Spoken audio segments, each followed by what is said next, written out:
Naranasan mo na ba yung paggising mo pa lang sa umaga, parang mabigat na agad ang likod mo? Parang may nakadagan, hirap bumangon, hirap tumayo ng diretsyo. At minsan, iniisip mo, normal na lang ba ito kapag tumatanda? Pero sandali lang. Hindi porket senior ka na, kailangan mo nang tanggapin ang masakit na likod bilang parte ng buhay. Maraming lolo at lola ang nagkakamali dito. Akala nila pahinga lang ang solusyon. Higa lang, iwas galaw. Pero minsan, ang tunay na kulang ay hindi galaw, kundi nutrisyon. Ngayon, pag-usapan natin ang 3 pagkain na makakatulong laban sa pamamaga at pananakit ng likod.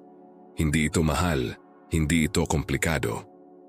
At kayang isama sa pang-araw-araw na pagkain. Una, isda na mayaman sa omega-3 tulad ng sardinas at galunggong.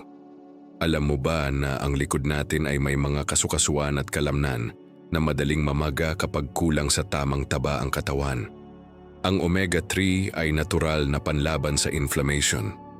Ibig sabihin nakakatulong ito pababain ng pamamaga sa loob ng katawan.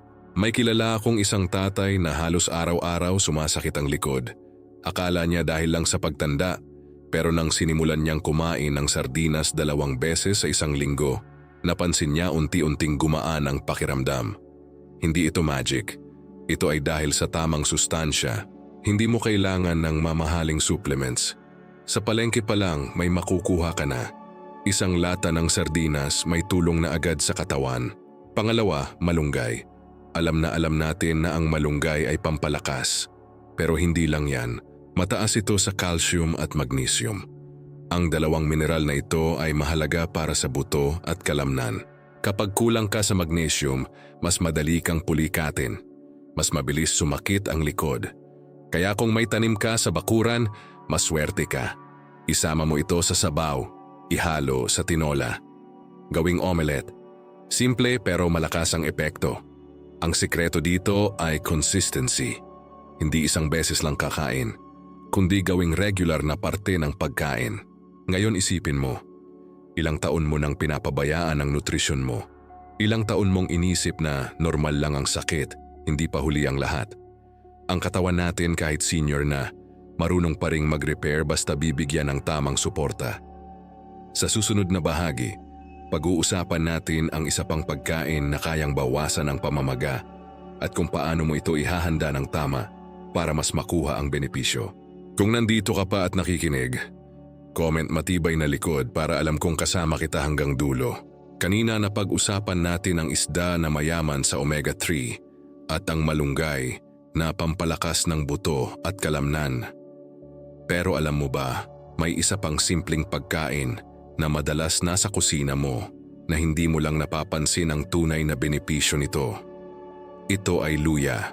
O yung simpleng luya na inilalagay natin sa sabaw o sa tsaa kapag may sipon. Ang luya ay may natural na anti-inflammatory properties. Ibig sabihin, kaya nitong bawasan ang pamamaga sa loob ng katawan, lalo na sa mga kasukasuan at kalamnan. Kapag ang likod mo ay madalas sumasakit, kadalasan may underlying inflammation yan. Hindi lang yan pagod, hindi lang yan edad. May proseso sa loob ng katawan mo na pwedeng maayos kung susuportahan mo ito ng tamang pagkain. Isipin mo yung pakiramdam kapag umuupo ka ng matagal, tapos pagtayo mo parang naninigas ang likod mo. Ang paninigas na yan ay madalas konektado sa inflamasyon. At ang luya, kapag regular mong iniinom bilang tsaa o isinasama sa ulam, makakatulong itong pababain ang pamamaga na iyon. May nakausap akong lola na halos gabi-gabi sumasakit ang likod. Ang ginawa niya, nagsimula siyang uminom ng mainit na tubig na may hiniwang luya bago matulog. Hindi agad-agad nawala ang sakit, pero after ilang linggo, napansin niyang hindi na ganoon katindi ang kirot. Mas nakakagalaw siya sa umaga. Mas magaan ang pakiramdam. Hindi ito instant, pero ito ay natural at ligtas para sa karamihan ng seniors. Ngayon pag-usapan naman natin ang isa pang mahalagang pagkain. Kamote. Maraming senior ang umiiwas sa kamote dahil iniisip nila mataas ito sa asukal. Pero sa totoo lang, ang kamote ay mayaman sa fiber at antioxidants na tumutulong laban sa pamamaga. Bukod pa doon, ang potassium sa kamote ay nakakatulong sa muscle function.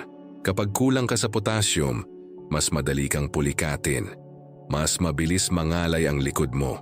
Kaya ang simpleng pagdagdag ng kamote sa hapagkainan 2 beses sa isang linggo ay malaking tulong na. Isipin mo ang katawan mo na parang makina.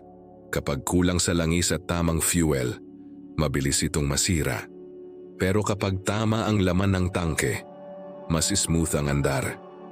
Ganon din ang likod mo. Hindi sapat ang pahinga lang. Kailangan may sustansya ang dugo mo. Kailangan may mineral at bitamina ang kalamnan mo. Pero gusto kong linawin.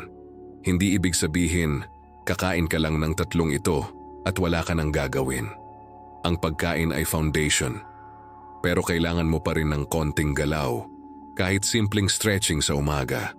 Kahit 5 minuto lang na pagtayo at paglakad sa loob ng bahay. Ang kombinasyon ng tamang pagkain at tamang galaw ang tunay na sikreto. Maraming senior ang natatakot gumalaw dahil baka lalong sumakit. Pero minsan, ang hindi paggalaw ang lalong nagpapalala. Kapag hindi mo ginagamit ang kalamnan mo, mas lalo itong naninigas. Kaya simulan mo sa maliit, isama ang luya sa routine mo. Dagdagan ang kamote sa plato mo. Ipagpatuloy ang isda at malunggay. At habang ginagawa mo yan, pakinggan mo ang katawan mo. Huwag mong hintayin na maging sobrang sakit bago ka kumilos. Sa susunod na bahagi, pag-uusapan natin kung paano pagsasamahin ang mga pagkaing ito sa isang simple at praktikal na weekly routine na kayang sundin ng kahit sino. At ibibigay ko rin ang isang mental shift na kailangan mong tanggapin para tuluyang gumaan ang pakiramdam mo. Kung nakarating ka hanggang dito, comment number 2 para alam kong seryoso ka sa pagbabago ng kalusugan mo. Ngayong alam mo na ang tungkol sa isda na mayaman sa omega-3, sa malunggay na pampalakas ng buto, sa luya na panlaban sa pamamaga, at sa kamote na tumutulong sa kalamnan, ang tanong ngayon ay ito. Paano mo ito gagawing parte ng totoong buhay mo? Hindi lang ideya na narinig mo sa video. Kasi aminin natin, maraming beses ka na ring nakarinig ng health tips, pero ilang araw lang balik na ulit sa dati. Hindi dahil tamad ka, kundi dahil walang malinaw na sistema. Kaya ngayon bibigyan kita ng simple at praktikal na paraan. Isipin mo ang isang linggo mo. Hindi mo kailangang baguhin lahat. Hindi mo kailangang maging perpekto.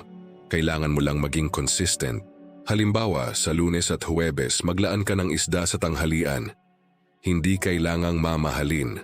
Sardinas, galunggong, o kahit bangus kung kaya. Ang mahalaga, may omega-3 na pumapasok sa katawan mo. Sa Martes at Biyernes, siguraduhin mong may gulay na may malunggay o kahit dahon na mayaman sa mineral. Isama mo sa sabaw, ihalo mo sa itlog. Kahit maliit na serving, may epekto yan kapag tuloy-tuloy. Sa gabi, 3 beses sa isang linggo, uminom ka ng mainit na tubig na may luya bago matulog. Gawing ritual, parang sinasabi mo sa sarili mo, inaalagaan kita. At 1 beses o 2 beses sa isang linggo, palitan mo ang kanin ng kamote. Hindi ito parusa. Ito ay investment sa likod mo. Ngayon gusto kong pag-usapan natin ang isang bagay na mas mahalaga pa sa pagkain. Ang mindset.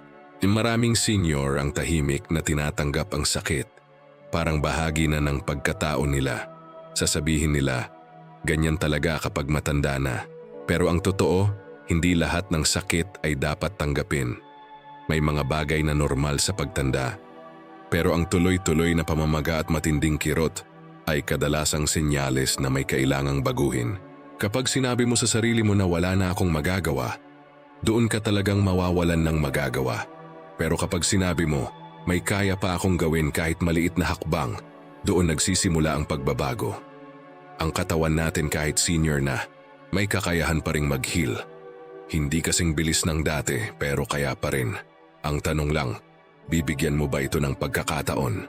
Isipin mo ang sarili mo 6 na buwan mula ngayon. Kung sisimulan mo ngayon ang maliliit na pagbabago na ito, gaano kaya kaiba ang pakiramdam mo?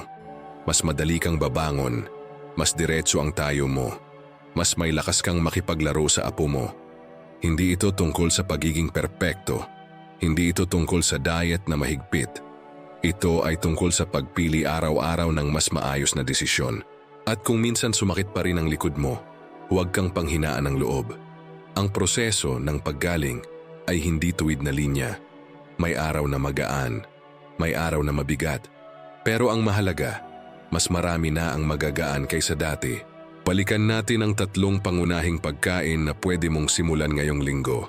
Isda para sa omega-3, malunggay para sa buto at mineral, luya para sa pamamaga, at kamote para sa kalamnan at fiber. Simple. Abot kaya. Kayang sundin.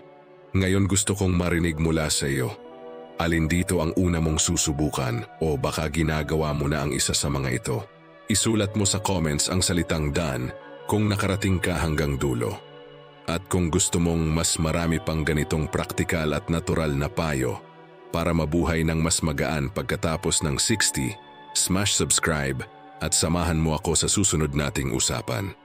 Ang kalusugan mo ay hindi pa tapos. Nagsisimula pa lang ulit.